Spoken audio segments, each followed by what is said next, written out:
Le point de départ de toute réalisation est le désir. Gardez cela constamment à l'esprit.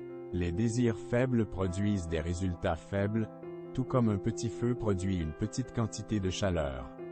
Sans désir, il n'y a pas de feu. Le feu intérieur ne peut sortir que lorsque vous le voulez vraiment. C'est pourquoi le début de toute grande chose est le moment où vous décidez que vous devez l'avoir, ce désir brûlant de l'intérieur. Ce moment où vous décidez que c'est le début de quelque chose de grand. Faites tout ce que vous pouvez pour trouver cette étincelle, pour obtenir ce feu. La patience, la persistance et la transpiration forment une combinaison imbattable pour le succès. La victoire est toujours possible pour la personne qui refuse d'arrêter de se battre. Rien n'est fini pour la personne qui refuse d'abandonner. Il n'y a pas d'échec pour la personne qui n'abandonne pas. Il n'y a qu'un succès différé s'il ne se produit pas tout de suite. N'abandonnez pas. Ayez de la patience pour le fait qu'il ne s'est pas encore manifesté, mais de l'impatience en travaillant pour l'obtenir. Persistez, et il finira par vous appartenir. La force et la croissance ne viennent que de l'effort et de la lutte continue. Chaque adversité, chaque échec, est une leçon qui vous rapproche du succès. Les chagrins d'amour portent en eux le germe d'un bénéfice égal ou supérieur. La plupart des grands hommes ont atteint leur plus grande réussite juste après leur plus grand échec. L'opportunité se présente souvent sous la forme d'un malheur ou d'une défaite temporaire. La plupart des gens s'efforcent de mener une vie peu ou pas du tout difficile. Personne ne recherche la douleur ou les défis, et personne ne devrait le faire. Mais c'est précisément là que réside la croissance, dans les défis et les luttes qui découlent de la recherche de ce que l'on veut vraiment dans la vie. Ceux qui refusent d'aller chercher ce qu'ils veulent vraiment dans la vie ont échoué. Par défaut, bien sûr, ils n'auront peut-être pas à subir de revers. Ils n'auront pas à vivre dans l'embarras de l'échec. Mais ils devront vivre avec quelque chose de bien pire, à savoir le regret. Si vous vous efforcez vraiment de devenir la meilleure version de vous-même, il y aura des échecs, des peines de cœur, de l'embarras et tout ce qu'il y a entre les deux. Mais si vous refusez d'abandonner, si vous persistez, non seulement vous parviendrez à atteindre votre objectif, mais vous gagnerez quelque chose de bien plus précieux. La fierté et le caractère. La fierté et le caractère ne viennent que de la croissance. La croissance n'est possible qu'en se dépassant. Elle ne s'achète pas, elle se mérite. Dites-moi comment vous utilisez votre temps libre et comment vous dépensez votre argent. Et je vous dirai où et ce que vous serez dans 10 ans. Comment savoir à quoi ressemblera votre avenir? Examinez vos habitudes quotidiennes. Si elles sont solides, votre avenir le sera aussi. Si elles sont conçues pour vous faire progresser vers la vie que vous souhaitez, vous progresserez vers la vie que vous souhaitez. Si elles ne le sont pas, vous ne le ferez pas. Vous avez, pour être attentif à la façon dont vous dépensez votre temps et votre argent, créé un plan d'action quotidien qui, au fil du temps, vous permettra de prendre de bonnes habitudes. Des habitudes qui vous rapprocheront de vos objectifs. Un objectif est un rêve assorti d'une échéance. Les objectifs sont formidables, mais sans échéance, il n'y a que des souhaits, des espoirs et des rêves. Les rêves ne peuvent se réaliser que si vous les prenez au sérieux, et la première étape pour prendre vos objectifs au sérieux est de fixer une date limite à laquelle vous devez les atteindre. Elle doit être suffisamment difficile à atteindre pour vous faire bouger immédiatement. Un objectif doit être suffisamment réaliste pour être atteint, mais il doit aussi être difficile à atteindre. Il ne doit pas être impossible. Une autre façon de le dire est que la personne que vous êtes actuellement ne devrait pas être en mesure de l'atteindre.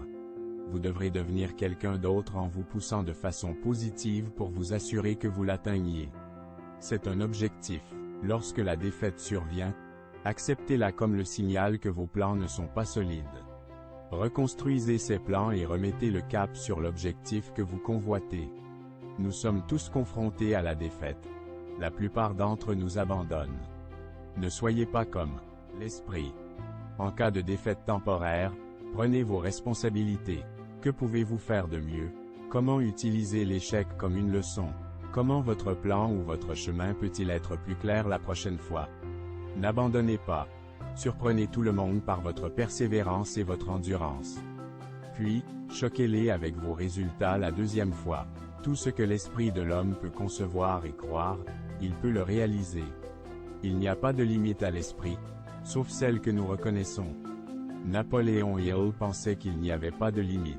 La plupart des plus grands hommes de l'histoire ont refusé d'envisager les limites de l'esprit. Il n'y a pas de foule au sommet de la hiérarchie. La majorité, si c'était le cas, n'aurait jamais été grande, et nous ne saurions peut-être jamais qu'elle a existé. Refusez d'accepter les limites de votre famille, de vos amis ou de la société. Si cela n'a jamais été fait auparavant, croyez que vous pouvez être le premier. Si personne ne croit en vous, soyez celui qui commence. Il est très clair que l'état d'esprit est le meilleur atout que vous puissiez avoir si vous voulez faire de grandes choses dans votre vie. Développez cet état d'esprit, croyez en vous et devenez inarrêtable. L'échelle du succès n'est jamais bondée à son sommet. Point. L'échelle n'est pas bondée au sommet parce que la plupart des gens s'installent. La plupart des gens s'installent avant de monter sur l'échelle. Ils s'installent dans leur travail, dans leurs relations, dans leur santé. Ils refusent de faire des efforts dès le départ, et leur vie, même le simple fait de passer la journée, devient un effort gigantesque. Faites partie de ceux qui n'ont pas peur de prendre le chemin le plus difficile au début pour pouvoir profiter du chemin le plus facile plus tard dans la vie. Continuez à gravir les échelons et, lorsque vous arriverez au sommet, voyez si vous pouvez inspirer quelqu'un d'autre à continuer à grimper. Si vous voulez un beau corps, c'est votre responsabilité. Si vous voulez un bon état d'esprit, c'est votre responsabilité. Le gouvernement peut vous taxer jusqu'au talon, mais personne ne peut taxer votre esprit. C'est toujours quelque chose que vous contrôlez. Personne ni aucun événement ne peut vous conquérir, sauf vous-même. Prenez soin de votre corps, c'est à vous d'en faire ce que vous voulez. Point. Il n'y a rien de plus important que l'esprit. Nourrissez-le de pensées positives, d'enseignements qui vous aident à grandir, de tout ce qui vous permet de vous sentir mieux et plus fort en tant qu'être humain. Il n'y a rien de plus important. La voie du succès est celle de la recherche permanente de la connaissance. Recherchez délibérément la compagnie de personnes qui vous influencent à penser et à agir pour construire la vie que vous désirez. L'éducation vient de l'intérieur. Elle s'acquiert par la lutte, l'effort et la réflexion. Personne n'a jamais progressé en faisant comme s'il savait tout sur tout. Soyez assez humble pour savoir que vous ne savez pas tout. Commencez maintenant, n'attendez pas. Le moment ne sera jamais parfait. Commencez, n'attendez pas que les conditions soient parfaites ou que tout se mette en place. Soyez suffisamment curieux pour rechercher de nouvelles connaissances partout où vous allez, dans les livres, dans les enseignements et auprès de tous vos interlocuteurs. Il y a toujours quelque chose à apprendre de chacun. Entourez-vous surtout de personnes qui vous permettront d'améliorer votre avenir ou de vous sentir bien dans le présent. Vous êtes le maître de votre destin. Vous pouvez influencer, diriger et contrôler votre propre environnement. Vous pouvez faire de votre vie ce que vous voulez qu'elle soit. Si vous ne pouvez pas faire de grandes choses, faites de petites choses d'une grande manière. Commencez où vous vous trouvez et travaillez avec les outils dont vous disposez. De meilleurs outils seront trouvés au fur et à mesure. N'oubliez pas d'appliquer ces conseils pour améliorer votre vie, vos finances. Et en parlant de finances, une formation gratuite vous est proposée sur le premier lien de la description. Elle vous permettra de gagner au moins 1000 € par mois avec le Media Buying tout en travaillant depuis le confort de votre maison.